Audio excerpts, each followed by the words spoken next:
In this box, I've got 10 of my favorite tools that I use on a day-to-day basis that are all under $20. So without further ado, let's get into it.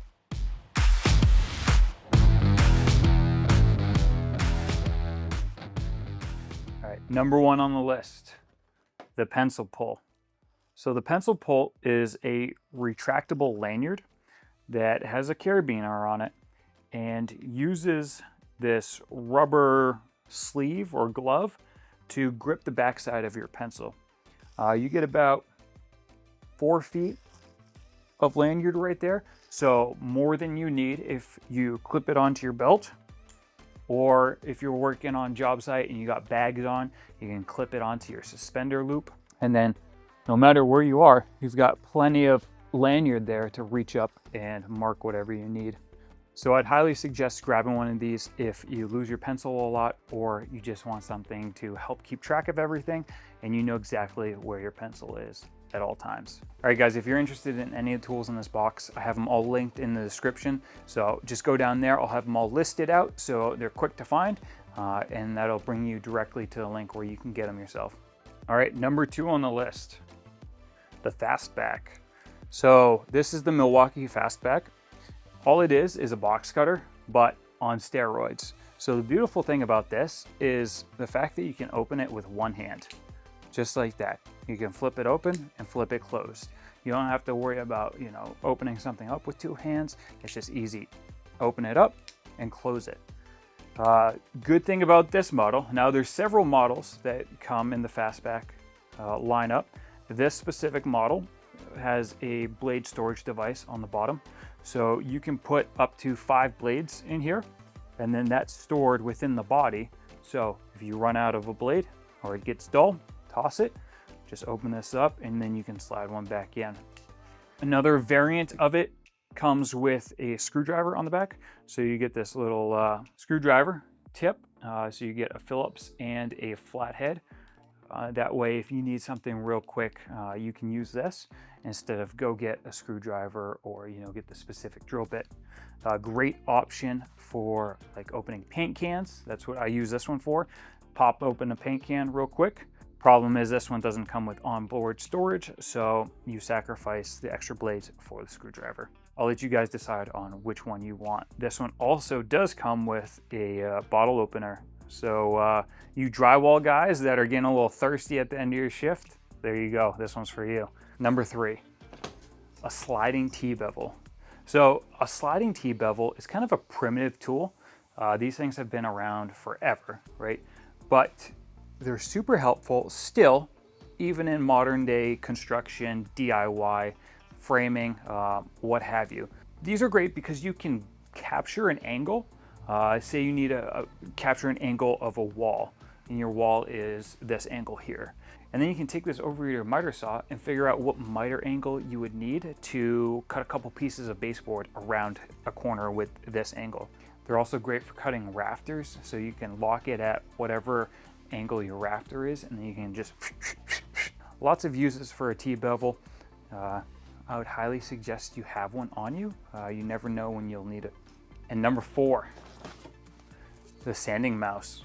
So the sanding mouse is designed to utilize orbital discs, but for hand sanding, right? So the problem if you were using regular orbital discs is you have to fold it in half and then hand sand, but it doesn't really give you consistent pressure and it tears up your thumbs a lot.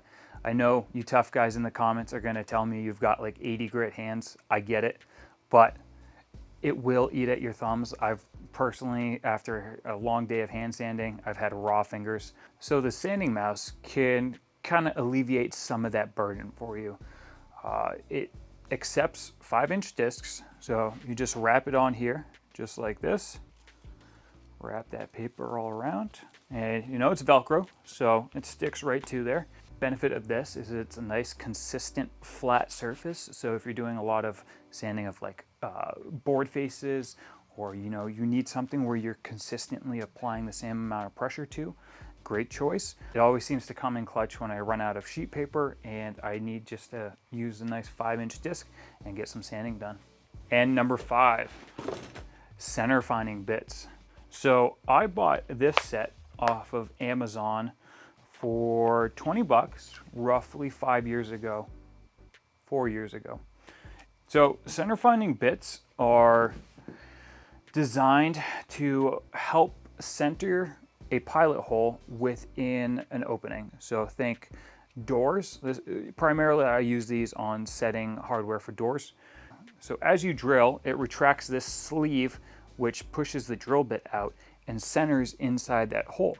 So when you go to screw your screw in, it's perfectly centered and it's not all cattywampus or crooked or just unprofessional looking. This whole set comes with 8 different actual bits, different sizes. So great to have, especially if you're doing a lot of door hardware. Tons of other uses, but good set to have. 20 bucks, can't beat it. Number 6, a combination square. I have found plenty of uses for using a 6-inch combination square. So primarily what I use this for is setting reveals. So you can adjust the blade to give you the desired depth that you want, and then you can mark reveals around the outside of a door frame. So when you install your trim, you can pull all your measurements and everything's perfect. It does have a bubble level in it. I wouldn't be doing anything substantial with that bubble level, but maybe if you're checking to see if your stair treads are level, you can pop that guy right on there. But obviously we're not going to be plumbing up doors with that small little bubble level right there. Plenty of uses. I highly suggest you having one of these if you do any finish work. All right guys, moving on to number 7, the Tight Bond glue brush. So this isn't anything special, but it's special. The good thing about these is that it's all silicone. So even if your glue does dry to this, you can just peel it off and your brush is back to new. It's obviously not the best brush. It's not going to give you a nice smooth finish, but that's not really what you're after when you're applying glue. So for 7 bucks, you can't beat it. Great little tool. All right, number 8, Nico offset screwdriver. If you guys have ever changed out a doorknob, you know that most doorknob profiles will not allow a straight bit to get into those retaining screws that hold the actual knob on. And then you end up stripping out that screw. So you can get it close, but you can't get it tight. The good thing about these is because they're so thin, right? You can get it in behind the doorknob and tighten those screws up nice and tight without damaging the actual knob. So highly suggest getting these if you do a lot of doorknobs. And number 9, Titan flat bars. So these two come as a 2-pack. I think this is a 7-inch and this is a 9-inch. These are very nice because they have a nice sharp edge on this face. Scraping loose paint, great with these. And also because of how thin it is, you're able to get it under tight places to pry with. Not all flat bars are super thin, but these are surprisingly thin and they're very sturdy. I've bent one this size, but I was putting my all into it. And that was the only time I've had any issues with these bars bending. Super durable, very strong, stainless steel, so you don't have to worry about them rusting. A lot of pry bars, if you leave them out in the rain at all, or if they get wet, you got rust all over it, you get that rust in your hands. One thing I would say is the nail pullers don't work the best with finish head nails. Anything with a substantial head pulls it right out, but if you're working with like hand-tacked brads or anything of that sort, the bite on the tooth isn't very tight, so not great for that. And number 10, the spring nail set. So these have been around for a little bit now. Typically, you would need to use a regular nail set and hit it with a hammer to drive proud nails back into whatever surface they're in. With this guy, all you have to do is put the head on that nail, pull the back end up, and let it slam home. And that kinetic force that's driving down, because the weight in the spring is transferred through the bottom piece into that nail. Just easily sinks that nail. Now, are you sinking like 3-inch nails with this? Probably not, at least not framing nails, but as far as like brads, 23 gauge, 15 gauge, not a problem. I use this all the time because it's just simple to keep in my bags. And then, you know, if I'm working up overhead, I don't have to worry about keeping a nail set there and hitting it perfectly with a hammer.